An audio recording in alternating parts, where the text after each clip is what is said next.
Okay, everybody. Hello, hello, and welcome. Thank you so much for being here. Such an honor and a pleasure to have you. And I'm so excited to just put this out into the world and share with you all. So this is, hello, hello. Everybody's coming on now. Hi, Serafina. We got Bruce and Saskia. We've got Christina here. What an honor. What an honor. Thank you all. I love you so much.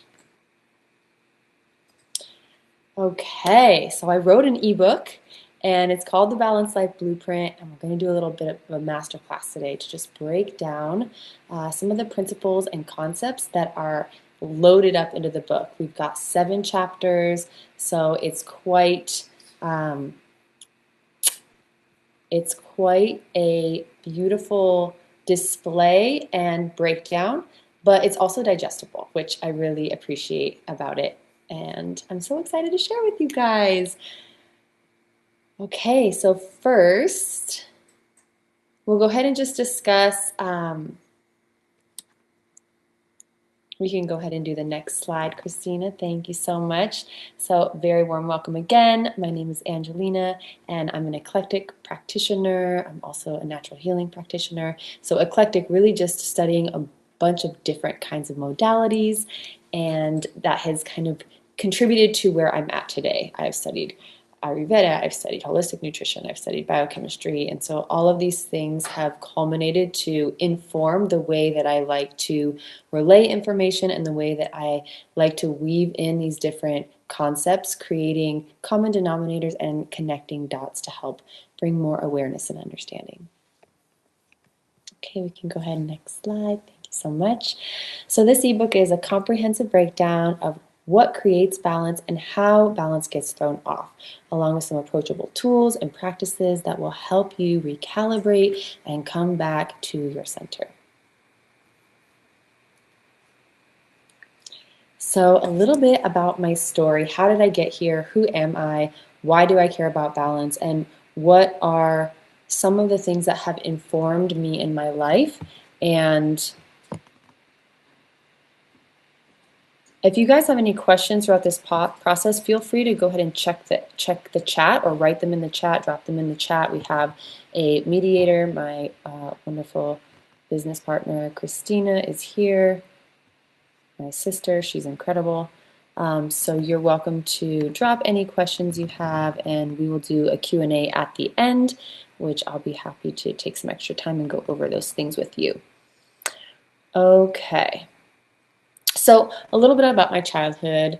Started off with a really beautiful, sweet childhood. Great family, very supportive, lots of cousins. Grew up in a small town, and we were able to go outside and play all day. So it was really rich in childhood. We were able to express ourselves. We were involved in everything, did a lot of extracurricular activities. And then my parents got divorced when I was around 11, and that really changed the trajectory of life in many ways, and my cycle started really early. So I feel like as a result of the emotional load that I was carrying, my role was I was a mediator between my parents. I was really in a people-pleasing dynamic and sort of sacrificing my own needs, and didn't really know how to use my voice and name the things that would help me. And I went into this role of just bowing out and accommodating and appeasing my parents and telling them what they wanted to hear, because I felt like I was in the middle in a lot of ways, and that's something that I've really been working with over the years. So there was this performing element, there was this overdoing, this overgiving, and I started to contemplate over time how these things were related to my self-worth, and that I needed to be showing up in all of these ways to get or to feel like I was contributing or had value, because I also felt like I needed to juggle and keep everything balanced between my parents. So there is a deeper layer of psychology that was woven into all of this, which is really illuminating to reflect back on now as an adult. And over time, as a childhood growing up from 11 until about 16, 17 or so, that stress really is cumulative. And it was stacking from starting my cycle at 11 years old, which is usually 3 to 4 years earlier than it's supposed to start. Most women or young girls start around 13 or 14 years old. So that's an indicator right off the bat that something was off in my system, something was out of balance. And I was in debilitating pain when my cycle started back then, to where I wasn't able to sleep at night. I was nauseous. It was hard to go to school most days, and my energy was really drained from a very, very young age. And so now looking back, it was something that deeply impacted my quality of life and my well-being overall. And it wasn't really an option back then to stop and slow down. I didn't even think to talk to my mom about it. I thought it was normal that everybody felt like this. And so looking back in hindsight with this vision that I have and the ability to kind of connect the dots in this way, that wow, I was suppressing a lot. I didn't feel like I could actually speak about what was happening to me, or that I was dismissing myself, that it was normal and it wasn't worthy of being spoken to or about, or asking my mom or confiding in her. So that's also very illuminating as to where I was at and the capacity that I had. So over time, with the combination of the stress and it being in this over-giving dynamic, I eventually developed some really large ovarian cysts, and at the age of 17 had a pretty major surgery with a very short period interval of time in between finding out that the large cysts were there and actually going in for the procedure. So there was this level of, you have to make a decision right now. There was urgency, and it kind of created a deeper wounding in a way of, I didn't have a choice, and I didn't feel like I wanted to do it, and I also didn't feel like I could speak up. So just another example or another instance where I didn't honor, maybe I wasn't prepared or didn't have the tools that I needed in order to communicate. And there's also an element of being at that age and feeling pulled in all of these different directions, and someone who seems to have authority over you communicating what they feel that you need, and then you automatically just abide by that and trust that as the end all be all, and that they somehow are the expert on your body, and your feelings, what you experience in your system is secondary to their expertise. So this was it was one of my greatest life lessons, and now it's part of my core wound that I have integrated and alchemized, and now it's my life's purpose to take what I've learned. I've dedicated myself to a path of asking questions and staying very curious. And just because we're told something is this way, what if there's a different way? What if there's another way? Maybe there's something that we aren't aware of that could actually be a very viable and supportive solution. So after I got that procedure, then I went into college, and my first anatomy class was in high school, and I was fascinated with the body from a young age. I've always wanted to know more about how everything's connected. How does the body work? And so my first anatomy class really just blasted me open with I was like a sponge. I just soaked it up. So in college, for some reason, I started off studying international business, and I really loved it because I wanted to travel, and I took my first nutrition class, and that was it for me. I changed my major, and from then on, I wanted to learn everything I could about how these bodies of ours work. And in the process, in my earlier years of college, I had similar symptoms come back of those really large cysts, the pain, the discomfort, the nausea, not really able to be moving around at all. And that brought me to a place where I had to ask myself this question. Well, if I went down this route one time and it didn't solve the problem, am I going to make the same choice, or am I going to do something different?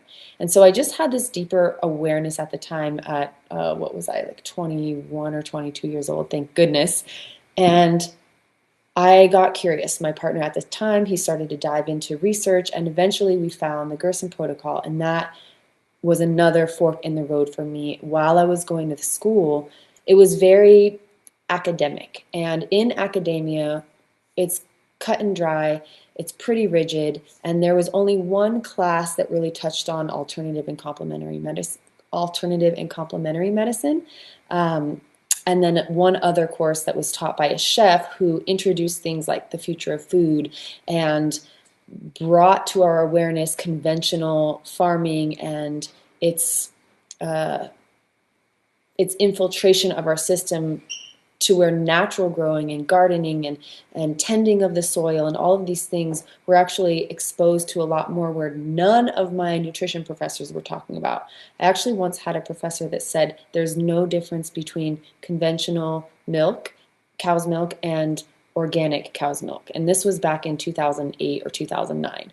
So this just goes to show the gap that existed back at that time. And towards the end of my college curriculum, we started to do internships, and we were doing rounds at the hospital in the dietetics program. And I was seeing the food that they were feeding these people, and it was like boxed chocolate milk in the carton and Jello and these like patties of beef that Lord knows what was in them, with American cheese, and the sugar was insane. And so we were studying these principles about glycemic index, about healthy habits, about eating well, but then we were going to get jobs in hospitals where everybody's sick, and then we're feeding them food that I learned from that one professor from the Future of Food documentary, that the food is also making us sick. So it just didn't like make it make sense in my mind.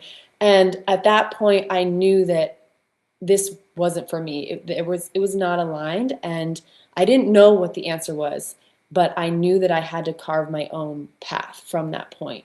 And that was back in 2011, 2012, and right around the same time, that's when I started the Gerson protocol pretty intensively to work on addressing the symptoms and the imbalances that I was continuing to experience many, many years later after I got the first procedure, but even after my cycle. So this is all to frame and paint a picture of, we may have a symptom that's presenting, but how long does that symptom take to get there? What are the other factors that contribute to it? And is it just physical, or could there be emotional? Could there be spiritual? Could there be energetic elements that are weighing on our physical bodies because we're not actually addressing what our needs are, what's required for us to actually be well? And so the speaking up for myself and standing in my agency and my own authority has been a major theme in my life and in the process of my journey, and something that now in my fourth decade of life, I'm really feeling a significant shift in how I am taking radical responsibility in a greater level than I ever have. So it's an alchemy of all of these lessons that I learned. So that's a little bit about my childhood, my background, my journey with health, and what kind of set me on this trajectory to get to, hi, welcome Goldie, to get to this place.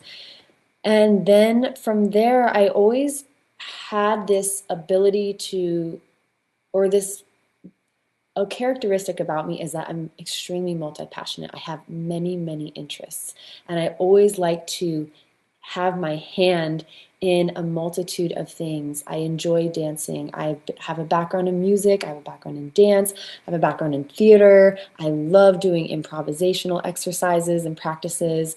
I love singing and music. We were in the choir. We played sports and soccer, and I've always been very, very active and had many different interests. I've been a chef. I've been a professional chef in my life.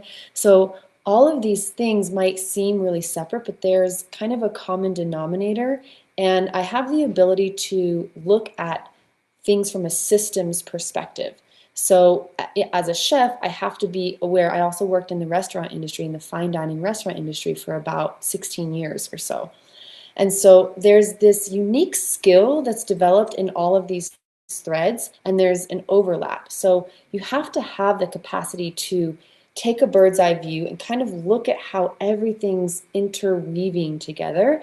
And this really helped me to sharpen my skills. And now I'm starting to get to a place where I'm understanding how all the puzzle pieces fit together more cohesively, and how I can implement my gifts and my superpowers in a way that is in alignment with my purpose and my dharma in this world. Okay, thanks for listening to all that. These are some photos of me and my sister when I'm really little, my mom, my grandmother, and just to give you a little background. Okay, so we can go ahead and move on. So this breakdown is going to be covering a few of the chapters here. I picked two of the main chapters to just go over some of the concepts that are in the book so you can get a better idea of what this thing is actually loaded with and how it's framed. So some of the primary topics in chapter 1, we cover rhythm, light, hydration, and toxins. In that chapter, you also get nature and the importance of nature, as well as movement, and we touch on sleep. So this is the overarching theme of the principles that influence how our bodies are balanced or not. And so I wanted to break down in a very streamlined way to just bring a little bit more attention and focus. So we're going to go through each one of these and just give you a little bit more context. And in the book, there's more detail on all of these as well. So first we'll start off with rhythm, and we're really just looking at rhythm as imbalances in our body, and it's an invitation to reconnect to ourselves, creating new habits. Our rhythm is our daily rhythm in our life, the rhythm in our body. We have a circadian rhythm. This place, this realm, this world is based off rhythms. Nature operates on rhythms. Seasons are part of rhythms. Just another reminder, if anybody has questions, go ahead and drop any questions you might have in the chat and we will address them at the end. Okay, so with rhythms, we see that it's a pattern over time. And when we create rhythms within our body, it sends a signal, okay, there's resources available and you're able to now relax and repair. And we also have this observation that consistency creates safety over time. And it fortifies the body so that it has the ability to build that safety and security back up when our rhythm and consistency gets out of whack. So this is a really encouraging an unwavering ability to regulate itself much more efficiently. So this rhythm is part of the theme of chapter 1. One of the most important things when I was considering, okay, how am I going to frame this? If I only had a few things to share with the world that I've learned about health and wellness that have helped me in my life, and that was the inspiration of writing this book in the first place. I had to break down, what are the takeaways? And light, I kept coming back to light. And everything that I've learned in circadian biology, light is something that governs every other system and process in our body. So light is an essential nutrient. It could be considered as the primary nutrient of our body, and it signals to all the other nutrients, the hormones, the other systems and rhythms of our body, our neurotransmitters. Our whole skin is a giant light receptor. So we have all of these mechanisms in our body where we are designed to respond to light, and different spectrums of light send different signals. So we live indoors now. Most of us are inside far more than we're outside in this modern world. And so I wanted to touch on the dynamics of our light environment and how deeply it's connected to our health and our well-being, and how our hormones are working and how our metabolism is working. So some systems that are supported by proper light exposure include our sleep-wake cycles, hormone production and hormone balancing, the menstrual cycle, as well as healthy elimination for your drainage and detox pathways, which includes your liver function. We also have increased energy levels. Most people are really exhausted and fatigued, and if you were to just adjust your light environment, that can actually move the needle pretty significantly. And then the lymphatic system, which is often called the immune system, where we don't really have an immune system. It's actually the lymphatic system, which is one of the major drainage pathways of the body, and how the body eliminates waste and then sends it out through the colon. Okay, next slide. So in every chapter, I wanted to break down the main concepts, give you a little bit of the nuance of the primary pillars that it's organized into, and then also provide supportive practices, because we can talk about all the things that are wrong in the world that throw our balance off, but what are we actually going to do about it? And this was the core essence of the intention of this book is I want to provide support so that we can actually fortify ourselves and feel better. I can't tell you how many people over the years, even when I was in the restaurant, that are just sick and tired. Dr. Mark Hyman calls it FLC syndrome, where you feel like crap. Everyone feels like crap all the time. And so if there's a way that I can do something about it, that's where this is coming from. So some supportive light practices are the sunrise and sunset exposure. That first early morning sunlight is in the red light spectrum. It's going to be super powerful and potent to help send the signals to all of the hormones that message downstream, hey, it's time to wake up, it's time to adjust the body and turn on the metabolic process so we can start digesting and creating energy for the day. You can allow your eyes to receive this direct sunlight for about 15 to 30 minutes daily. And if you need to wear a hat, wear a hat. So we're just sort of introducing these principles and concepts of easing into these practices, which is a great way to make it's subtle changes for big shifts. Okay, if you wear sunscreen, try substituting a natural zinc sunblock instead of a conventional sunscreen, or wear a long sleeve like white cotton t-shirt if you're going to be out in the sun during peak hours. This is a great practice that I always keep a long sleeve cotton t-shirt in my car or in my purse with me if I know I'm going to be outside, as well as a hat. And if I really need sunglasses, I wear them in the car when I'm driving, because the windows in our cars actually filter mostly all the other light spectrum except for blue. So if you do wear sunglasses, wear them in the car. All right, we want to prioritize morning sunlight and gentle evening lighting. So just being mindful of the lighting that's in our environment once the sun goes down in our home, and maybe even replacing some of the LED bulbs with an incandescent light. The thing about LED bulbs is they can have a flickering mechanism that can send very different signals to the brain, and if we're around light that's too bright, then it sends a confusing signal to our brain that it's actually a different time of day than it is in reality. Okay, also using red lights or candles after sunset is awesome, and if you keep them below eye level, it takes us back to our roots of being outside with the fire. We're looking down at the fire, our gaze is down, it's below our eyesight horizon line, which also sends a signal to the brain, hey, it's time to start winding down and preparing for sleep. And then if you can minimize your blue light 1 to 2 hours before sleep, that includes screens or maybe shutting off most of the light in the home and get an amber light or a red light.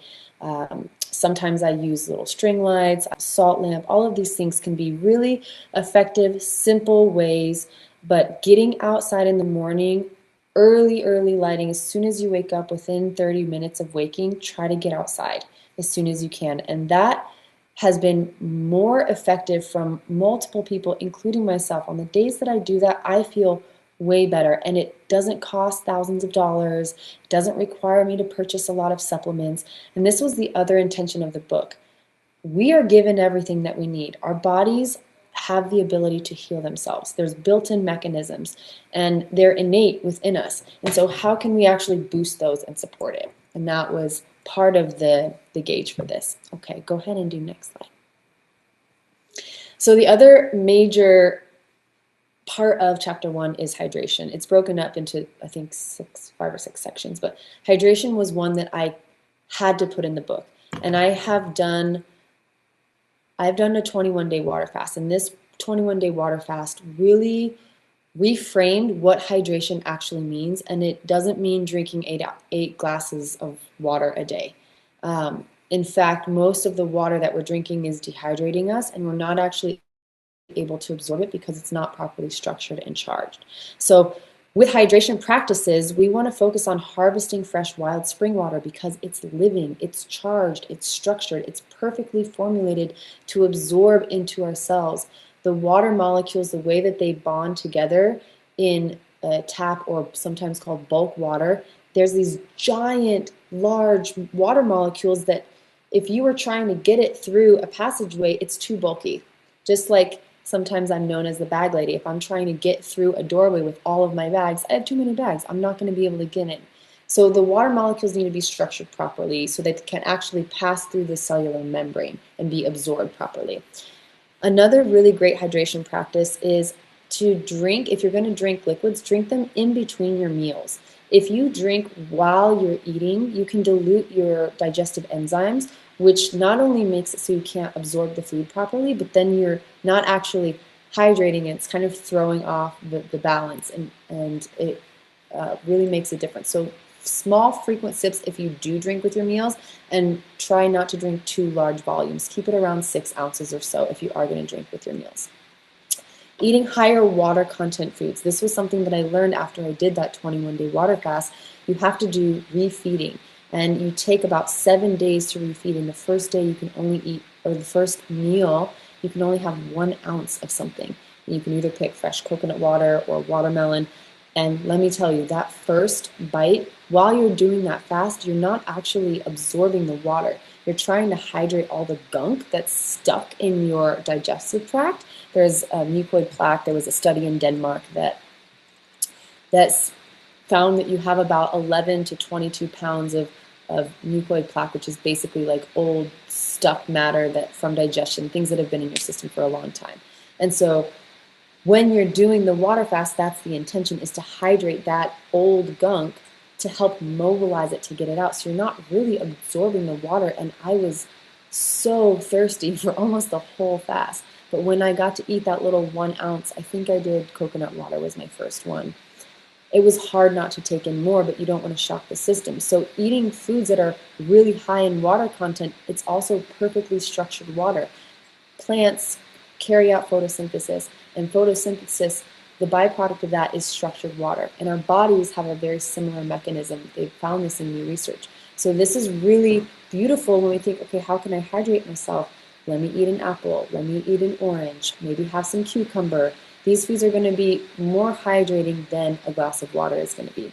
And then lastly, carbonated beverages can actually draw water from the body. They can be a diuretic because of the carbonation, the CO2. It actually displaces not only our absorption of the H2O molecules, but it pulls the hydration as well from the system. And there was one more thing. The other thing that's not listed on here, it's kind of like an extra bonus for this masterclass, and I'm so grateful you all are here, is sound and frequency.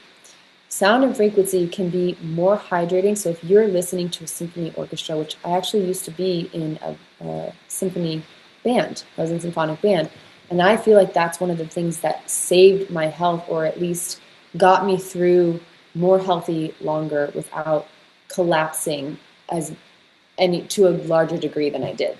So one of my mentors, Gina Bria, who wrote the book Quench, she says that being around sound and getting frequency from music is actually more hydrating than drinking a glass of water. And this is a really powerful reframe, because then we go into things like frequency medicine, homeopathy, or using our voice, or vagal toning, and all of these things, which I touch on a little bit more in the book, but I just wanted to name that there's a lot more that we can do with our lifestyle factors and practices to support our hydration than just drinking water, okay?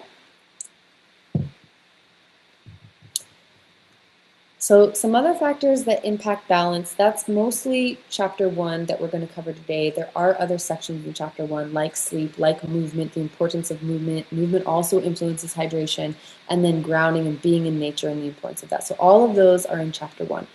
Another chapter that I felt was really important, we talked about balance, creating rhythm, the things that support rhythm and developing good habits and practices that you can weave in for that.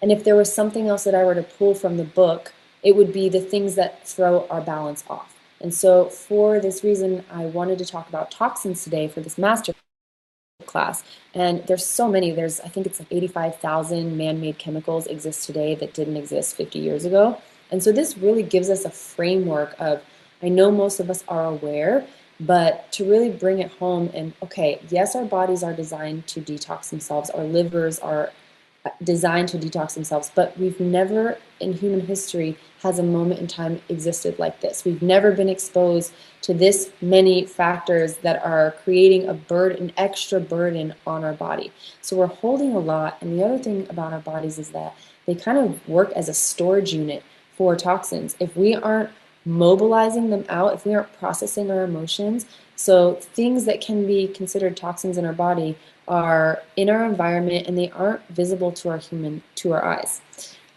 Artificial light and frequencies, small chemical particles living in and around us in our water, food, soil. Many common everyday materials have added chemicals which add an extra burden to the body. So our body's having to work overtime. And there's also toxins like mental and emotional stressors. Those count as toxins as well. And so we're understanding in this kind of frequency medicine and that the body has an auric field. In one of my mentor's books, Eileen McCusick, she wrote Tuning the Human Biofield, and she mapped out the human biofield where we're storing certain emotions. And Barbara Brennan as well in her book, Hands of Light, they both talk about how when we don't process our emotions, it stores in our energy field around our body, and it moves through the layers of the energy field. There's different layers and sections of it. It moves through these layers, and eventually it starts to manifest physically and express in the body if it's not addressed. So this is a deeper layer of things that is really important, of things that are really important for us to consider when we're looking at toxins and the ways that we can be exposed to them, and it might not be in ways that we think. How are we talking to ourselves? What are the thoughts that are running through our mind? Okay, next slide, thank you. So rather than aiming for being perfect and completely overhauling your life and removing everything like I did when I first started the Gerson protocol, I took everything out of my pantry and fridge. Luckily, I already had a pretty healthy lifestyle when I decided to move into that, and it's a really extensive protocol where you're juicing 13 glasses of fresh pressed juice every hour and an hour. I was still going to school at the time. It was insane. So I don't recommend that for most people, but because I was so sick and tired and unwell and I was on bed rest, it was like drastic times call for drastic measures. So I needed to implement big change really quickly, but that generally is not sustainable and it doesn't really work for most people. So we want to kind of make it bite-sized and focus on reducing your overall exposure over time. So some supportive shifts can include cooking with glass or stainless steel instead of Teflon, or instead of even cast iron. We can absorb toxic iron from cast iron, and that's not something that's really talked about. So we're learning a lot of this recently, and choosing whole real foods and minimizing our processed foods and convenience foods, and finding ways to prepare things in bulk if you need to, and not having leftovers that are too old, because food loses its life force energy over time. So eat fresh, whole, real foods. If you can do local and regenerative, even better. Seasonal, even better. Selecting glass containers for store-bought oils, sauces, nut butters, and juices. So this is something that the glass is really important for a number of reasons. Most plastic or cans or packaged materials, even like certain boxed drinks have lining. They spray with a coating for a number of reasons. But if we get glass, and also oils absorb whatever container they're in. So if you put oil in a plastic bottle, those oils are going to draw some of the plastics into the food. So this is another layer of how my mind works about connecting dots and looking at systems and what is the cause and why are things happening, okay? We can also, I think I mentioned, avoid highly processed food, artificial dyes, red 40, and when you see lake behind a food dye, like red lake 40, that means it has aluminum in it. So there's a lot of sneaky ways, and our FDA isn't required to label foods in the US. If it has less than 1% of, if the whole food has less than 1% of that ingredient, it's not required to label it. And that's probably changed in the last few years too, and they're very sneaky with their language that they use. So avoiding artificial dyes is really important, excessive additives, and plastic packaged foods. Okay, so that kind of just gives you an overview of a couple excerpts from the chapters 1 and chapter 5. It does go into more detail, and each chapter again breaks down and gives you a chart or like a bullet pointed list of different practices to focus on. And you can kind of use your intuition to navigate through that. The intention is not to give you, like some people go to a functional medicine doctor and they'll get like 20 supplements to take. And the supplements are really just another way to suppress, even though it's not a prescribed medication from a physician in the allopathic model, it's still suppressing the reason why that symptom is there in the first place. So instead of suppression, how can we get back to learning how to trust our bodies, not feeling like we're broken, actually fully accepting where we're at and loving ourselves unconditionally, and then getting curious and asking, okay, I'm embracing where I'm at and I'm embracing my reality and I'm aware that this is my circumstance. Okay, and now what can I do about it? What's available to me? And I'm taking my health back into my own hands. And that's what my prayer is and my intention is behind this book. I hope that it is able to provide a reminder for most of the things that we already know and we're already aware of, but it kind of compiles them in one place. And this is a lifetime of study and practice and understanding. So I wanted to give you a breakdown. These are all of the chapters here. There's 7 chapters. There's an introduction, which is why balance feels so hard right now, just acknowledging how much we're handling in our world. One of my favorite books, Calling in the One, has a statistic that, and this book was written, I think, in 2004. So back then when the book was written, the statistic was, today we're processing like 100 times, or no,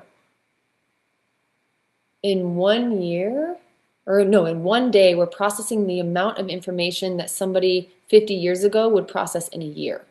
It was something to that effect. So this really was jarring when I heard the statistics that we're just bombarded and overstimulated with so much information. Our brains are fatigued. We have like, what is it called? Decision fatigue. So why balance feels so hard right now? That's the introduction. Just wanted to frame the premise of the book. Then chapter 1 is creating rhythm, foundations for a balanced life, which we went over. Chapter 2 is creating safety, supporting the nervous system, and really just emphasizes the theme, if our nervous system doesn't feel safe, then everything else we do, you can eat all the broccoli in the world, it's not going to move the needle and make a difference. Then chapter 3, restoring stability and understanding the stress and blood sugar response mechanism. And the research is now showing that even things like diabetes, we're learning that it's not really a blood sugar problem. Blood sugar imbalance is a symptom, but it's not the cause, it's not what's happening. And we're learning more and more that stress is actually the initiator of the cause of the disease, and how not having the proper light environment, downstream from that is how the thyroid functions, which is the metabolic regulator of the body. And every single cell in the body has thyroid hormone in it that sends signals. It's like a little controller telling every other system what it needs and how to function, and also regulates our temperature. So our digestive fire is governed by our thyroid. And when our hormones are off and our light signals off and we don't feel safe and we're in survival mode and we're in fight, flight, freeze, or fawn mode, we literally cannot even process nutrients. And then we get depleted in our nutritional cycle, and it just is a negative feedback loop. So I wanted to really make sure to take time to help frame that supporting this nervous system first before we do anything else. Create healthy habits, ground ourselves on the earth. All of the factors in chapter 1 help support chapter 2. So each chapter builds on the next. And then chapter 4 is nourishing the body, food as support, not stress. I'm a former chef. I have to talk about food, especially having a nutritional science background. And I don't really abide by calorie counting. I am a proponent for intuitive eating and rebuilding the body's built-in sensor mechanisms for when are the full and hunger signals happening. The hormone leptin governs your satiety, so when you're satiated and when you're full. And if our light environment isn't dialed, then our leptin hormone doesn't work properly. It's also important for fat metabolism. Okay, so Nourishing the body, food as support, not stress. We don't want to be neurotic about our diets. How many people are yo-yo dieting? And if we restrict our food too much, then that sends a stress response to the body. So we address this in more detail in chapter 4. Then chapter 5 is reducing the invisible load, environmental stressors, and everyday choices that you can make, which we covered briefly on toxins. And then chapter 6 is living the practice. Chapter 6 is integration. How do you take everything that we talked about and then put it into your daily rituals? Implement rest in your lifestyle. Maybe rearrange your lifestyle so you can prioritize your health. Heaven forbid. We are so conditioned in this modern world to push through, push ourselves, show up so big all the time when we're actually, like I was when I was young, I was pushing when I was depleting. My body was screaming and it kept getting louder and louder and louder. And it happens less and less in my life. So this creating rituals, creating rest, and integrating all of these practices in your life can just help to recalibrate the system so that your capacity increases and you don't really need to stress about the little things. And if you eat a piece of gluten or you have some chocolate cake or you maybe stay up all night, because you're dancing in a drum circle with your friends or whatever it is, you have tools and you're now fortified and you have things to fall back on when your system does start to get in a state of dissonance. Okay, and then the last sort of closing is your balanced life blueprint, progress over perfection. So it's just kind of tying everything together and hitting it, sending it home. There's a QR code here if you do want to give it a scan. And then these are all linked, I believe, as well. Okay. So that pretty much covers most of the things. So the next thing to talk about is, this book is, I think, 35 pages. That's not including the bonus materials that we have. There are a ton of bonus materials that are included at the end of the book. And you have a daily rhythm tracker, you have a weekly ritual planner, you have a balanced life flow ladder, food and blood sugar support, so you can just kind of pay attention and journal some of your symptoms, like if you're feeling your heart rate increase, or if you're feeling really tired at 2 or 3 p.m. in the day and you crash every day around that time, it will help to provide some self-diagnostic tools so you can begin to assess where you're at on the spectrum of vitality and health and give you some context of what to look for. So these little trackers can be really helpful, and this is all included in the ebook. There's also an adrenal support checklist, a hydration and movement tracker, a light grounding and environment worksheet, journaling and reflection prompts, adrenal support cocktail recipe, which is really great to just make sure you're loading up with enough minerals. It's like making your own electrolyte.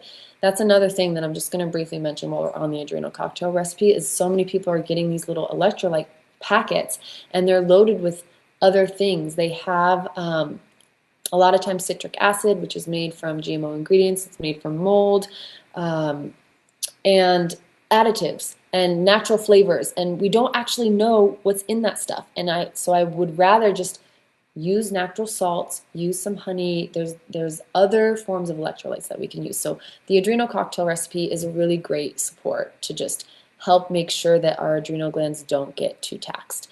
And then resources for continued learning. So there's some extra goodies loaded up in the ebook that just kind of help support the practices, support the development of implementing the habits. And it's nice to track your progress over time. And when we're actually journaling, one of the things they taught me in nutrition school was people's recall is terrible. So if you have a client and you're trying to work on helping support them have a better lifestyle, get them to write down what they were eating, how they were feeling, what symptoms how many bowel movements they had that day, if they were intimate with their partner, what was their sleep like. So all of these things are just going to give you more information to get a better idea of what's happening inside your body. Okay, so that is the ebook. And the next thing that's up is the course. So one of the biggest challenges in writing this book was my sister reflected to me, who's also my business partner, bless her, is that I wanted to put everything I've ever learned into this book, but that's not really viable and it's going to be really overwhelming. And I'm not able to explain these concepts in more detail. And I am a very thorough individual. I've done a lot of research and I've had a lot of experience to not only practice and gain understanding and knowledge, but to embody this wisdom because I do it myself. And so naturally, I felt that a course is in order. So I need to be able, this is for me actually, so that I can deep dive and explain it to support anybody who wants to know the nitty-gritty nuances of hydration, that water has consciousness and our thoughts can program our body because they function on the mechanism of water and how it operates and charge and electricity and impulses and all of these different things. So the course is going to be an extension of the Balanced Life Blueprint. It's going to have similar, pretty much all the same pillars are going to be in there, but we're going to go deep. It's going to be a deep dive. Okay, so the course price is $347. We want to do a 20% pre-order discount. That's on my website now for $277. I'm a lifetime of knowledge. There's a lot of information in there. It's going to be chock full. And if you do want to go deeper, this is going to be a great opportunity to dive in. There's going to be videos, mini ebooks included that take the Balanced Life Blueprint ebook to a whole new level. So we're going to get more nuance and more layers. We're peeling back that onion.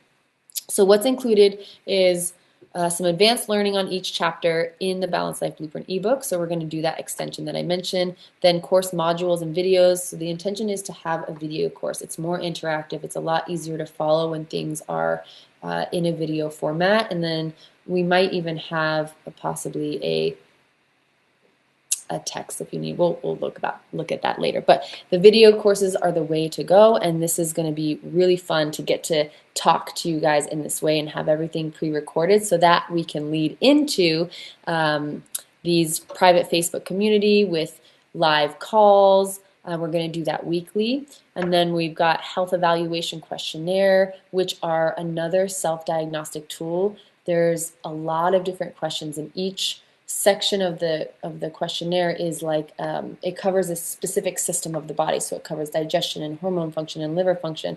And in many cases, it can be more insightful than a blood work test, which blood work also doesn't really give you an accurate representation of what's happening inside the tissues.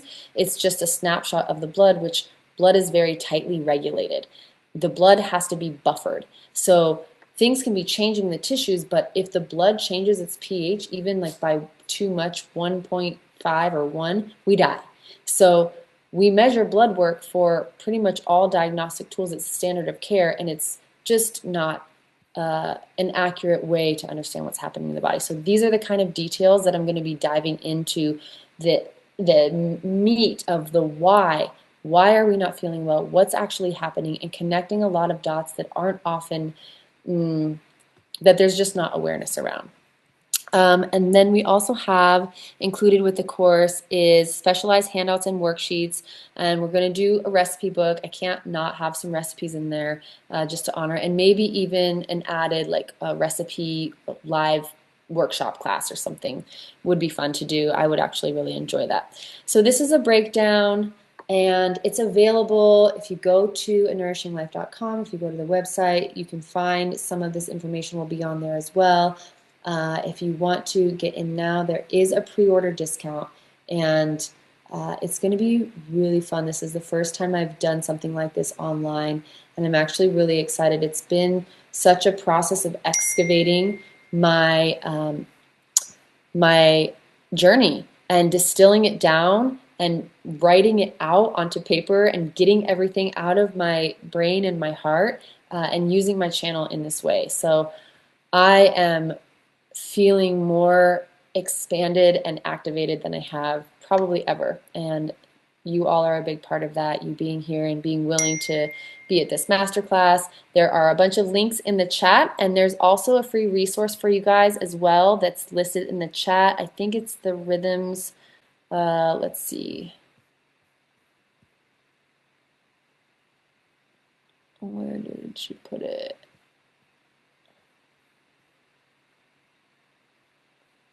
Okay, Christina, is a resource in the chat? I can't remember. It's the very first comment in the chat. It's a free gift, daily rhythm tracker. Okay, I don't see it on my chat, but if everybody can see it in the chat, just give me a little thumbs up. But there should be a free resource, free gift written in the chat. If you do want to have a little tracker as a thank you for coming today. And yeah, you all have been such a big part of my journey. Thank you for coming to this masterclass and giving my voice a place to be heard and to share. And then if you want to stay in the loop, you can join my email list. The link is in the chat as well, nourishinglife.com. And if there are any questions, please feel free to drop them in the chat. I'm happy to answer and take a little time for that.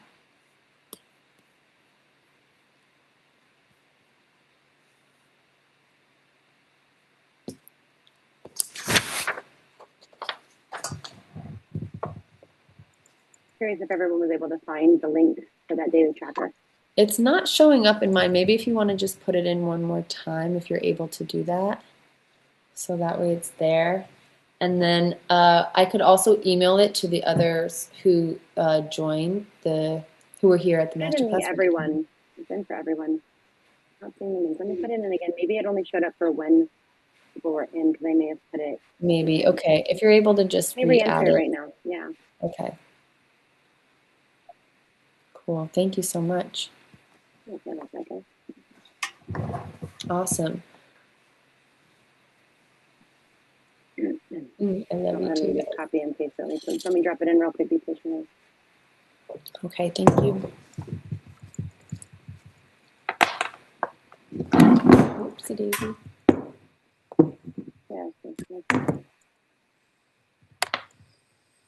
Trying to think if there's anything that,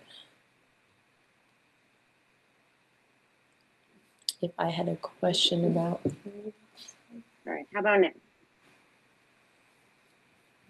Yep, free gift, daily rhythm tracker. Yay! Okay. Did the stay in the loop come through too? Everybody has a website? Yeah, the stay in the loop went through. I might have another thing that's everyone came in. Okay. So one more thing that's in the book that I didn't mention is there's a pretty hearty resource list of a lot of the books that have influenced that I've studied from mentors, researchers, scientists, where I learned a lot about water. The Fourth Phase of Water is one of them by Dr. Gerald Pollack. Beta Austin's book is listed in there. The one I mentioned earlier, Tuning the Human Biofield by Eileen McCusick. So we wanted to give some resources if you do feel called to dive into some of these concepts and principles that you have the ability to do so. There's also a link to the Environmental Working Group, which is great for understanding our exposures, what's in our water, what's the composition of our water as far as are there heavy metals in the water, what chemicals are in the water based on your area, and also with products like lotions and hygiene products and beauty products. It breaks down like makeup. If you want to check your makeup and see where does it fall on the scale of toxins, you can go to the ewg.org and get some more information. There's also another great book that I won't mention. You'll just have to get the ebook to find out, but it talks about frequencies and the history of technology and how that's influenced our health and our tissues. So I'm really excited to have the ebook out, and I'm so grateful to have you all here. And if you want to learn more and dive deeper, please come to the course with us. It's going to be out soon. I'm hoping to have it up and ready in the next few weeks. And if you want to share any of these links with friends, I would love that. I would be so grateful, and I'm really deeply honored. Thank you all for showing up, for all of your support and your encouragement. It's truly an honor to be here with you. And thank you again for coming, everyone. And I hope to see you in the course and at future masterclasses as well. Okay, be well.